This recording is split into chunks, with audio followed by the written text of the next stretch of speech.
9:30, so we'll go ahead and begin the meeting. We are going to start the meeting off with a public hearing that is going to be presented by the fire chief regarding an ordinance for the inspection of hotels, rooming and lodging establishments, and then we'll just go right into our regular list of agenda items after that. So, agenda item number 1, Chief, what have you got for us on the ordinance? Chief and Dick? Whichever one of you. Gee, thanks. So this came about, how do I want to start? All this is about is hotels, restaurants, bed and breakfasts, combinations like that are not already a permitted place of assembly. Like Wentworth is what we call a permitted place of assembly. Snowflake is a hotel, but it's not a permitted place of assembly. The permitted part of it, which is mandated by the state RSA that says we have to inspect it, is controlled by 100-seat or more restaurant. So you could have a 47th floor hotel with no restaurant in it, and we did not have to inspect it except for when it was brand new, without this order. So that's kind of where it came from. When I started in 2008, before that, a lot of the hotels that are not permitted public assembly permits were getting inspected right along with the restaurant and a few other places. But legally, we had no paperwork that okayed us to do it. So they were actually being inspected sort of illegally. They were still being done with permission, so it still was probably legal. So when I took over in 2008, and Goody came into play as my fire inspector, he basically told me, he says, there's no law that says we have to inspect these particular places, and there's no town ordinance that says you inspect these places, so his recommendation was, we don't inspect anything, we don't have to. So we didn't inspect. It only consists of like 3 hotels, 1 ski club that technically isn't a ski club, it's a hotel because of the number of beds, a few possible bed and breakfasts, and 1 restaurant. So that's kind of last year with an issue at a motel. They asked if we were inspecting them, and it's like, no, we have no legal authority to inspect them, so we haven't been inspecting them. So that's where it came from. Did I get that right, Dick? Basically? Sounds just right. So it gets a little confusing because, like, the Wentworth is a permitted public place of assembly, but a regular hotel is still considered a place of assembly. It just doesn't have a permit mandated by the state. So, like Eagle Mountain House, Wentworth, places like that, they're all permitted places of assemblies. So it's mandated RSA, I have to inspect it. And part of that mandate is we can't charge for it. Shenandoah, Red Fox, they're all 100-seat or more restaurants, so they're permitted places of assembly. If everybody understands that, that's the basic, simple version. Okay. And you're the liaison. Richard, is there anything else you want to add to this? I mean, it's a public hearing, so I'm really Right, for a lot of folks, but before we do, what have you got to add? It's one of those situations where the state mandates it but doesn't give us the authority to do it. So it's more like the unfunded mandates that we get handed on a lot of things. So the wording from this in the RSAs is, as a town, we need to adopt this wording in order to enforce the regulations that they put forward. So we're just, it's a matter of, for me, it's a matter of housekeeping, where we just clean up our ordinances and the authority to take part in the inspections and keep it all. And all I say is, everybody has been totally cooperative in the town up till now, but we don't know who's moving in. A business sells, somebody new comes in, doesn't like the idea of inspections, so we'd have a problem. So I think this clears that up. So this winter, fall, I started calling all these places and asking to do an inspection because it hasn't been a while. And they all, were agreeable, so there was no argument. We asked them if we could do an inspection, and every single one of them, all the hotels have been done. And the ski club, which technically is not a ski club, it's a hotel, that's in the process of getting scheduled, and the restaurant got done today. So it's been, he said it's just more of a housekeeping thing. It's adding, probably adding 10 inspections a year to our to-do list. And a lot of these we probably won't do every year. We might do them every 2 years, which is similar to what a town's, North Conway does something similar. Like, they don't necessarily inspect their restaurants every single year like we do our place of assembly permits. So a lot of these may get done every couple of years instead of every year. Are there any questions on putting this ordinance into place? Or comments? Kevin? I just got a quick comment. Yeah, I think it's a good idea because people as a general public, you're outside or you're coming here to town to stay in a hotel or whatever, you expect the place to be safe.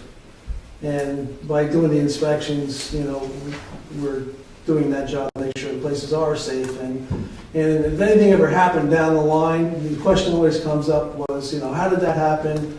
Was the place ever inspected? Here in Jackson, we can say, yes, we have a record of that. And that has come up, just 2 years ago in Portland, with basically a slumlord, didn't meet any life and safety codes, and I think 5 people perished. So I think it's a great idea, and say that we inspected all our hotels. Scott? It sounded like a good idea to me too. I'm curious whether the state has any rationale for requiring inspections of restaurants of a particular number of seats and not of hotels with a particular number of beds. Well, it gets. I can see how a restaurant would be a little bit more potential for fire, possibly, but I'm just curious why. Well, the state's very good about, New Hampshire state's very good about leaving things up to individual towns to decide what they want to do, that I know. And it gets a little technical in all the wording, because if you look in 154, where it talks about the powers of the fire chief or powers of the fire department, you can read that in interpretation of code, you can read it and it says, the fire chief has power to inspect any and all buildings. We have the power to do that, but there's still a process which you have to go through in that. So, you talk to one person and they say, well, you got the power to inspect it, but yet if you really get deep and you go to Attorney General's class on, what is really true, and then you see where you have to have an ordinance for this or you have to have an ordinance for that. So the only way to answer that is the state leaves everything up to everybody else. Well, and the state has plenty of wording on what should be inspected. They just didn't give us the power to do the inspection. So there is a body of wording that would help the chief go into a hotel, a restaurant, a bed and breakfast, and there are certain levels, of pull stations and smoke detectors and heat detectors. Was that from NFPA, and if so, which version does the state use now? Because I know that, What's that? I'm assuming that this is from NFPA, Peace Corps. Yeah, the state uses NFPA 101 2015 edition and NFPA 1 2009 edition.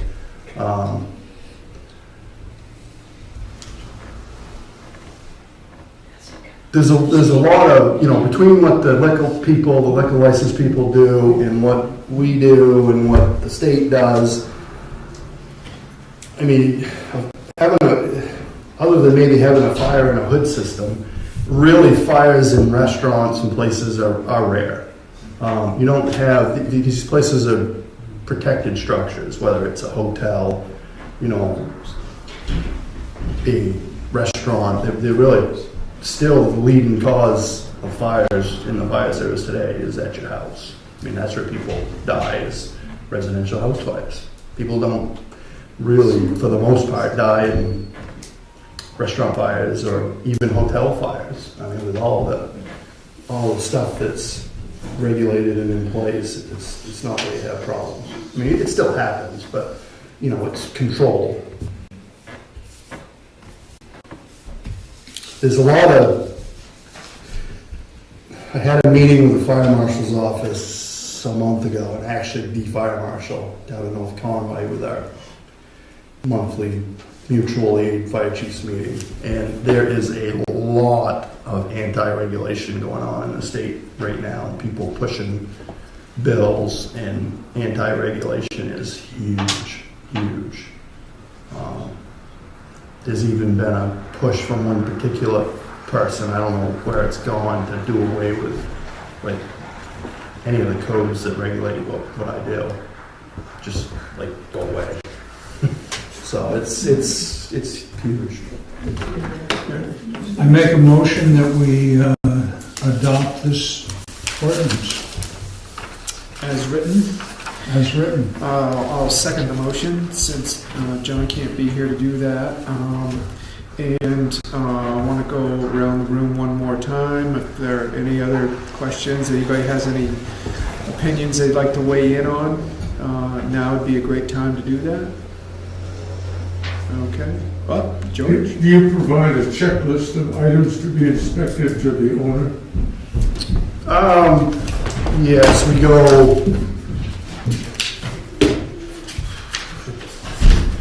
We basically go in with an inspection report that has a checklist of some stuff. It's definitely not a checklist of everything we inspect.